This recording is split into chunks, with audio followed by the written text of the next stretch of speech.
घेतल्या म्हणून माझ्याकडे 60 रुपये झाले.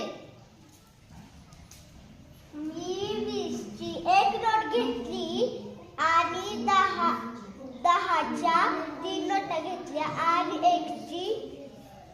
एकच्या 10 नोटा घेतल्या तर माझ्याकडे 60 रुपये झाले. मी 20ची